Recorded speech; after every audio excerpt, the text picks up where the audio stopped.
Saya tak mampu nak cerita tentang kehebatan ayat ini. Ayat firman Allah semua hebat belaka. Tetapi pengalaman saya sendiri dan pengalaman orang yang datang bercerita kepada saya. Pak cik, mak cik, orang yang begitu, orang begini. Kalau saya pergi ceramah, ramai yang datang cerita satu persatu. Ustazah, masalah yang saya tanggung 3 tahun, 3 bulan, bertahun-tahun. Saya beramal dengan ayat ni, subhanallah, Allah selesaikan dalam tempoh yang singkat.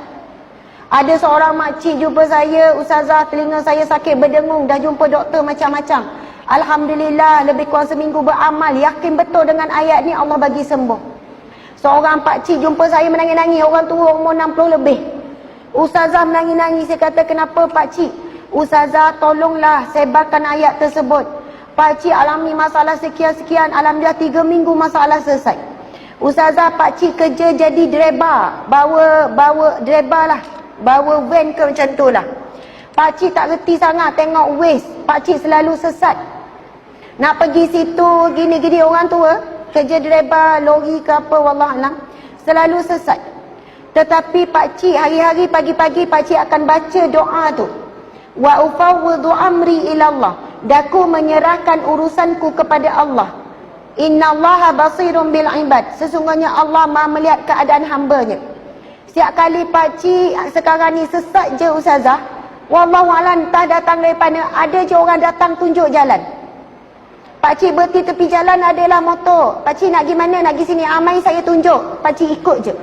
Segala urusan hidup pakcik hari demi hari dipermudahkan Allah. Rupanya hidup pakcik selama ni susah sebab pakcik kurang bergantung kepada Allah.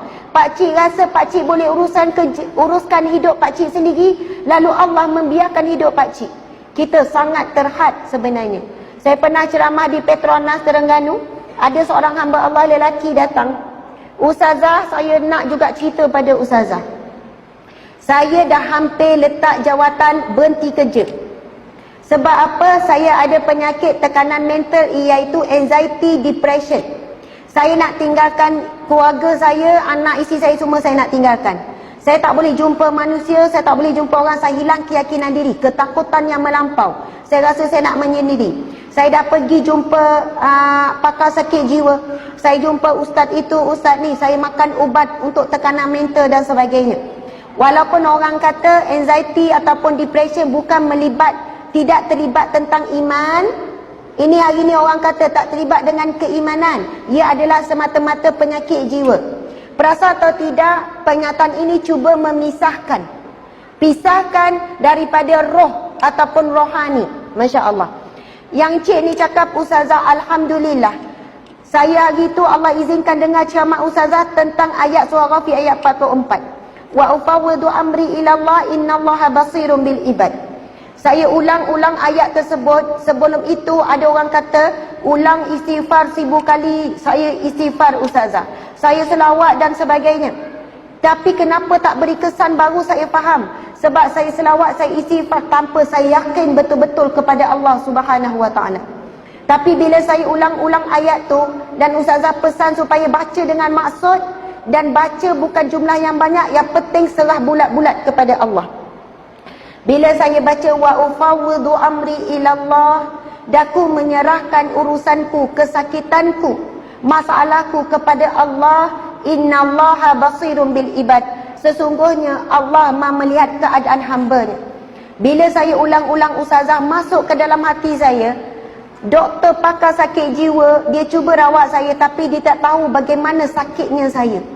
Saya terangkan, dia memang faham, tetapi dia tak boleh rasa apa saya rasa. Isteri saya menangis tengok saya sakit, tetapi isteri saya tak faham bagaimana saya sakit. Tak tahu nak cerita bagaimana perasaan saya. Tapi bila saya sebut innallaha basirun bil ibad, sesungguhnya Allah Maha melihat keadaan hamba-Nya, ketika itu saya boleh rasakan Allah sangat memahami saya. Tuan-tuan, puan-puan sekalian, sakit, sedih, sempit yang kita rasa dalam hati kita, Allah exactly boleh rasa, boleh tahu, boleh faham apa yang kita rasa. Sebab rasa itu sendiri juga adalah makhluk Allah Subhanahu Wa Taala, yang Allah berikan sifat rasa itu dalam diri kita. Bila kita sebut innallaha basirun bil ibad, Allah Maha melihat, Manusia boleh lihat kita sakit, doktor boleh bagi ubat untuk kurangkan kita sakit, tapi doktor tak boleh rasa sakit yang kita alami. Tapi Allah betul-betul boleh rasa. Allah betul-betul maha mengetahui. Bukan Allah rasa, tapi Allah mengetahui bagaimana sakit kita. Jadi ayat itu sebenarnya ia membantu kita tawakal penuh kepada Allah Subhanahu Wa Taala. Di sana ulama menyebutkan selama mana seorang hamba berdoa dengan yakin kepada Allah, tak ada ragu-ragu sedikit pun, selama itu doa pasti akan dimakbulkan oleh Allah Subhanahu Wa Taala. Masalah kita hari ini, contoh kita berdoa, ya Allah, berilah hidayah kepada suamiku agar dia pergi solat berjemaah 5 waktu di masjid. Tapi terlintas dalam hati kita, ada harapan ke? Faham tak? Kita ada rasa ragu-ragu. Ya Allah, jadikanlah anakku sekian-sekian. Nampak jalan tak anak? Suami pun sama ada ragu-ragu. Tentang bab rizki pun sama. Ya Allah, kurniakanlah rizki yang barakah melimpah ruah. Macam ni je hidup, macam tak ada harapan ni. Masya Allah. Bila ada ragu-ragu, masuk jarum syaitan. Apabila kita tidak yakin dengan Allah, kita tak betul-betul serah bulat-bulat kepada Allah Subhanahu Wa Taala. Allahu Akbar. Dan kalau kita perhatikan hadis Nabi, golongan yang masuk syurga tanpa dihisap, tanpa diazab, ada 4 ciri. Salah satunya adalah mereka yang bertawakal penuh kepada Allah Subhanahu Wa Taala. Jadi insya-Allah para muslimin muslimat sekalian, dan insya-Allah selepas ini cubalah beramal dengan surah Ghafir ayat 44. Ada orang cari surah Ghafir ayat 44 tak keluar, sama surahnya surah Al-Mu'min. Wa ufawwidu amri ila Allah. Kita boleh tak baca sama-sama? Insya-Allah. Bismillahirrahmanirrahim. Wa ufawwidu amri ila Allah. Innallaha basirun bil ibad. Sadaqallahul azim.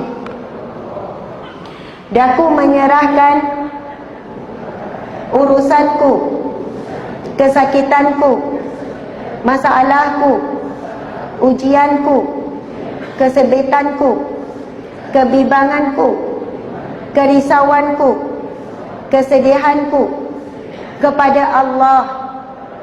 Sesungguhnya Allah Maha melihat keadaan hamba-Nya. Amin ya rabbal alamin. Sadaqallahul azim. Subhanallah.